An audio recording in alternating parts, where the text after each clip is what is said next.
True story. There was a former Undersecretary of Defense who was invited to give a speech at a large conference, about 1,000 people. And he was standing on the stage with his cup of coffee and a styrofoam cup, giving his prepared remarks with his PowerPoint behind him. And he took a sip of his coffee and he smiled and he looked down at the coffee. And then he went off script. And he said, you know, last year I spoke at this exact same conference. Last year I was still the Undersecretary. And when I spoke here last year, they flew me here business class. And when I arrived at the airport, there was somebody waiting for me to take me to my hotel. And they took me to my hotel and they had already checked me in and they just took me up to my room.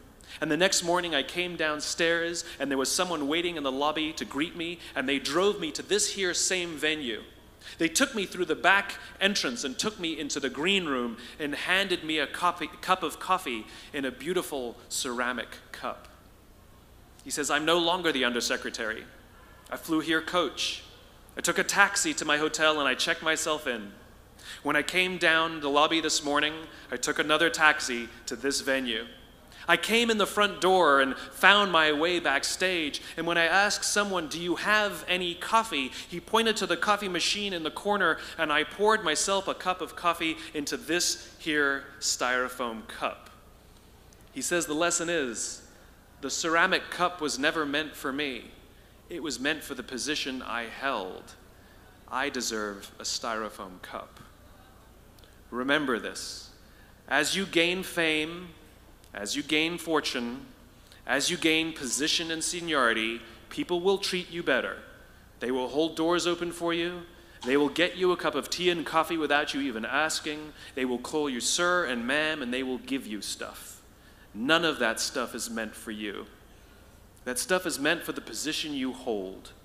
It is meant for the level that you have achieved of leader or success or whatever you want to call it.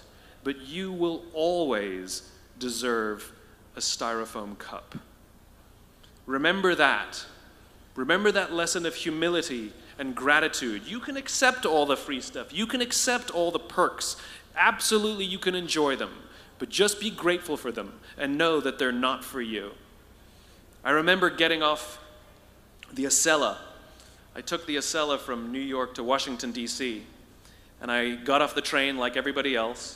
And I was walking down the platform like everyone else. And I walked past General Norty Schwartz, who used to be the Chief of Staff of the United States Air Force, the head of the Air Force. And here I did, you see a guy in a suit schlepping his own suitcase down the platform just like me. And just a couple months ago, he was flying on private jets and he had an entourage and other people carried his luggage.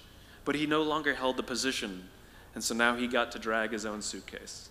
And never did it sort of remind me more that none of us deserve the perks that we get. We all deserve a styrofoam cup.